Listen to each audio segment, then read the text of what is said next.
Welcome back after break. ناظرین, break سے پہلے ہم بات کر رہے تھے کہ پاکستان میں مذاکرات ہونے ہیں اور جس طرح سے اب صورتحال ڈیولپ ہو رہی ہے, جیسے جیسے جو پیش رفت ہو رہی ہے اس پر ہم ڈسکشن بھی کر رہے ہیں. اور اب اس پر بات کرنے کے لیے ہمیں ڈیفنس اینالسٹ ماریہ سلطان صاحبہ جوائن کر چکی ہیں. Thank you so much madam for your time. سب سے پہلے تو مجھے یہ بتائیے گا کہ پاکستان کی کوششوں کے بعد امریکہ اور ایران کے درمیان جو ہم اس وقت جنگ بندی کا اعلان سن رہے ہیں یا پھر دیکھ رہے ہیں, کیا یہ کہنا اس وقت درست ہوگا کہ پاکستان نے ایک ممکنہ بڑی جنگ کو روکنے کے حوالے سے جو کردار ادا کیا ہے اس کو دنیا سراہ رہی ہے, اور آپ اس کامیاب سفارتکاری پر کیا ٹیک رکھتی ہیں؟ دیکھیں, اس کی کامیابی کے بارے میں جتنا کہا جائے اتنا کم ہے, بالکل, کیونکہ یہ کوئی چھوٹی کامیابی نہیں ہے. ہم سب سمجھتے ہیں کہ اس وقت عسکری اہداف کے نقطہ نظر سے دیکھا جائے تو ایران بھی اپنے اہداف حاصل کر چکا تھا اور امریکہ بھی, لیکن اصل مسئلہ یہ تھا کہ جو جنگ جس نئے حصے کی طرف جا رہی تھی اس میں بہت ساری سویلین انفراسٹرکچر, دنیا کی توانائی کا انفراسٹرکچر, یعنی وہ بالکل ایک شدید تباہی کی طرف جا رہا تھا. اور ظاہر ہے اس کے رد عمل میں اگر وہ ایٹمی صلاحیت استعمال کرتا ہے امریکہ تو اس سے تمام مشرق وسطیٰ امپیکٹ ہوتا ہے, اور اس کے ساتھ ساتھ ایران کے اوپر بھی بہت زیادہ ایک امپیکٹ آتا. اور اس کے باوجود اسٹریٹ آف ہارمز کے اندر کوئی کھلنے کا وقت نہ ہوتا. ایسی صورتحال میں پاکستان کا دونوں ایران اور بالخصوص امریکہ کو یہ موقع دینا کہ وہ جنگ بندی کی طرف جائیں, یہ ایک مطلب کرشمے سے کم نہیں ہے. اور اس کے ساتھ ساتھ ظاہر ہے اس میں بہت سارے لوگ ایسے ہیں جو چاہتے ہیں کہ ایران اور امریکہ لڑتے رہے اور وہ سپوائلرز کے طور پہ موجود ہیں, لیکن ایک بات طے ہے,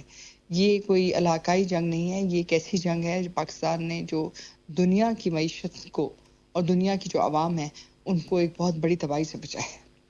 صحیح. اچھا ماریہ صاحبہ, آپ مجھے یہ بتائیے گا, بالکل اس کی جتنی تعریف کی جائے اتنی کم ہے, لیکن اب جیسے کہ دعوت دی گئی ہے وزیر اعظم صاحب کی جانب سے کہ دونوں ممالک, دونوں فریقین اسلام آباد آئیں, مذاکرات کی دعوت بھی دی گئی ہے, آپ کو لگتا ہے کہ پاکستان اب اپنے مؤثر ثالثی کردار کی اگر میں بات کروں تو اس کی بدولت آنے والے دنوں میں اس جنگ کو مکمل طور پر ختم کروانے میں کامیاب ہو سکتا ہے؟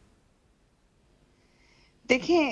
اس جنگ کو سمجھنے کے لیے بہت ضروری ہے کہ اس بات کو سمجھا جائے کہ اس جنگ کے اندر صرف دو فریق نہیں ہیں. اس جنگ کے اندر بہت ساری علاقائی طاقتیں بھی ہیں, جیسے یو اے ای, جیسے اسرائیل, جیسے گلف بالکل, کے دوسرے ممالک, جو نہیں چاہتے کہ اس وقت اس جنگ کے اختتام کے اوپر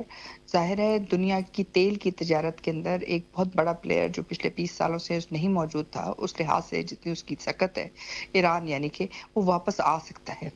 اور اگر اس کے 10% چانسز بھی واپس آنے کے ہیں تو ظاہر ہے جو مشرق وسطیٰ کا جو نقشہ ہے وہ تبدیل ہو جائے گا.